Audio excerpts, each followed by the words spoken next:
When to do a 3, 2, 1. We're good, go. I'm Brady Volt, I'm John Downey. and we are at What's it called now? Tech Expo Tech 2021. Expo Yeah. 20, SCTE Tech Expo 2025. And there's a lot of tech here that we've been talking about for years, like DOCSIS 4.0 and going up to 1.8 gigahertz, and we're actually finally seeing it on the floor. Wouldn't you say, John? Yeah, I mean, I took early retirement from Cisco in 23. It was 2 years ago already. And we were talking about FDX, FDD, 1.8 gigahertz, RF is sexy again. And it's finally coming to fruition 3-4 years later. And some deployments too, some announcements of deployments. And another thing is like the gap node, which came out a long time ago, it's actually back.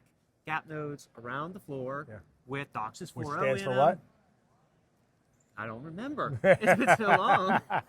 Generic access platform? There you go. Thanks for reminding Generic me. which is funny, like we're 50 years into the industry and now we solidify on, a standardized node, what do you call it, structure or node? Yep.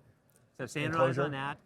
We got 4.0 modems. We've got 4.0 amplifiers. We've got amplifiers going to 1.8 gigahertz. Lots of speed in that capability. And something that's probably going to blow people's mind, we're talking about 6 gigahertz now in the works. We're going to see how that plays out. That'll be probably the next thing that we're talking about out there. Low latency DOCSIS with L4S is now being displayed on the floor as well. What other new technologies you see out there, John? Anything that really surprised you? And a lot of people say DOCSIS 4.0 and you'll see downstream speeds and stuff, but DOCSIS 4.0 really, to be honest, was for upstream considerations. So we've heard of some announcements of people going to 396 megahertz upstream, which is cool. We're blown past 204. Yeah, it got 3 gigabits per second on the upstream, so could offer a really high speed and stave off competition in your neighborhood. Yeah. So it's pretty cool, and we saw some nodes that have drop-in RPDs, so the gap allows drop-in RPDs from other manufacturers.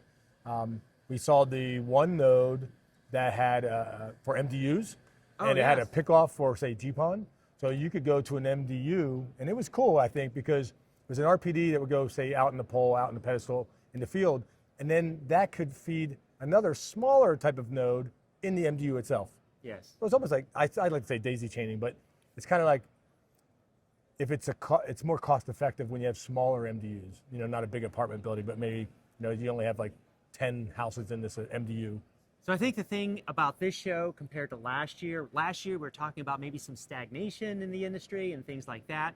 This year it seems like technology is really advancing and we're really starting to push the envelope, and DOCSIS is now a really big competitor for fiber.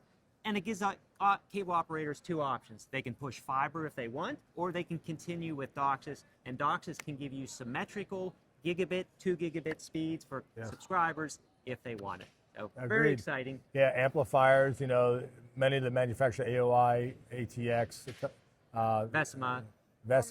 Harmonic. But for amplifiers, even who I'm consulting with, Technetics, they're all doing like smart amplifiers with no pads, no equalizers, self-leveling. Yep. The telemetry is now based on an industry standard, LoRaWAN, something like that. Yeah, LoRa something. LoRaWAN.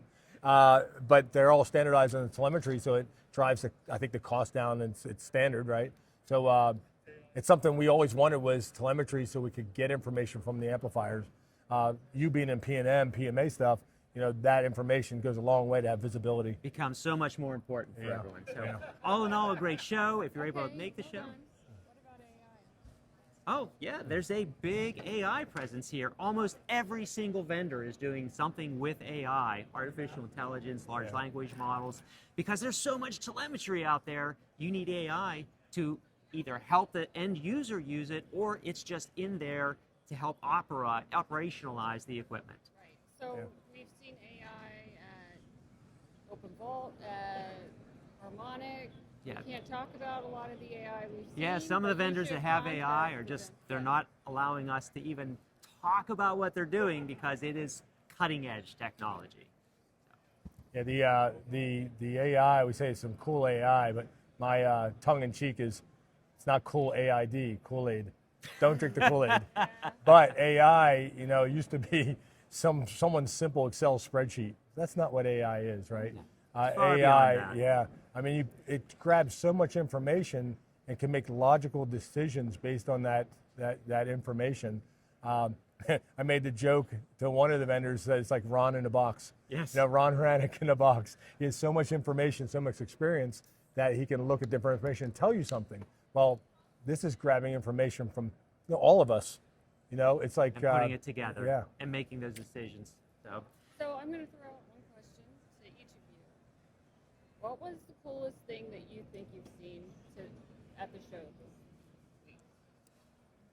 for me, I think just from a practical standpoint, it's probably the low latency DOCSIS, because as a gamer personally, that's important to me. It matters to me as an end user. So we've been talking about low latency DOCSIS for a long time. Now it's something that's available in the CMTS to actually make it real. How about you, John? What do you think? What's the coolest technology you've seen? And it's sometimes it's the simple things, right? You know, necessity is the mother of invention.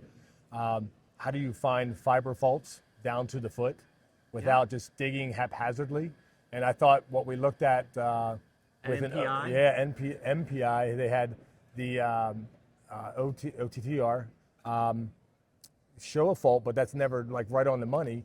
And as you go out in the field, and I think it's kind of cool, if you're tapping around where you're supposed to be, it could be concrete, could be tapping on the pole or the fiber if it's aerial or in the ground, that vibration on the fiber will feed back into that system and tell you exactly where you're at so you can pinpoint where you need to actually dig.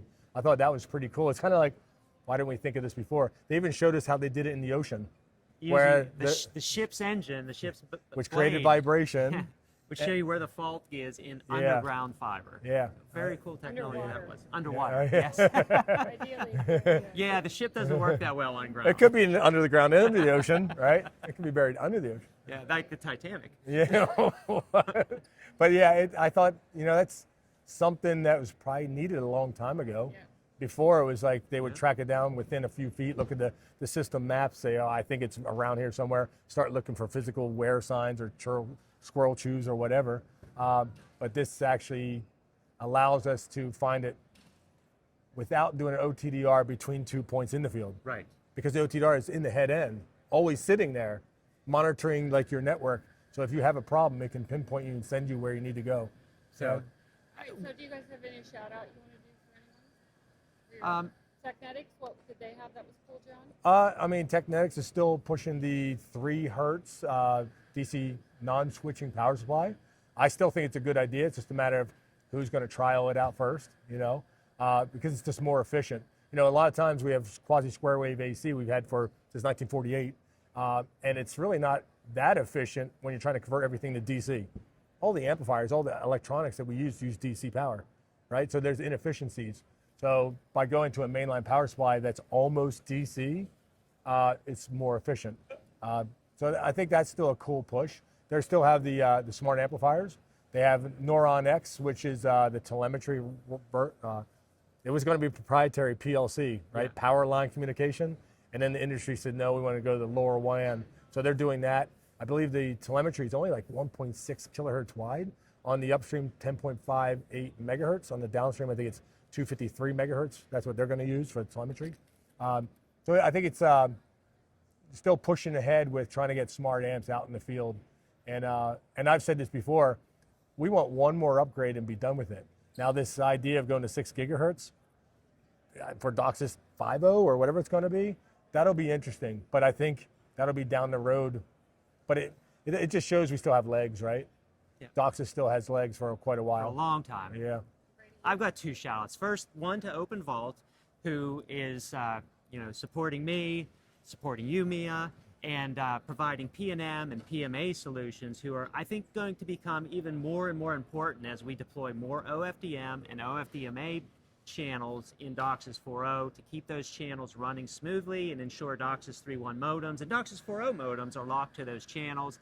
My other shout out is to all the technicians who have come up to myself and also John and thanked us for the hard work that we've done in communicating and putting out our channels and putting out the information. And a lot of these technicians thanked us and said that some of the quirky stuff that we put out there has helped enable them move up in their career. The So cable climb. the cable climb. I had yes. a technician last night. He's like, yeah, sometimes I'll pull up a YouTube as I'm on site looking up information about MER and upstream MER and troubleshooting. And I'm like, it's so cool that in this day and age we have this information at our fingertips to pull this up. Yep. You know.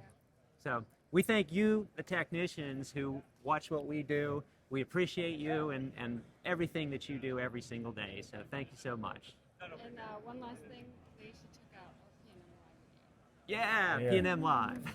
You know, I wanted to say too with the PNM, PMA. Let's not kid ourselves. PMA is a mask. It's creating more profiles and dropping profiles on the fly to keep the customer up and running. But you still have to have PNM and the hooks to tell you something's going on. And you need the fix it. technicians to go out Yeah. and do And the job that they do. also just make your lives easier. Absolutely. More AI We is will have there your to job support the a lot longer. technicians, not to replace the technicians. Yeah. Awesome. All right. Oh, wait, wave and say goodbye. Another great show. Thanks. Woo! Thank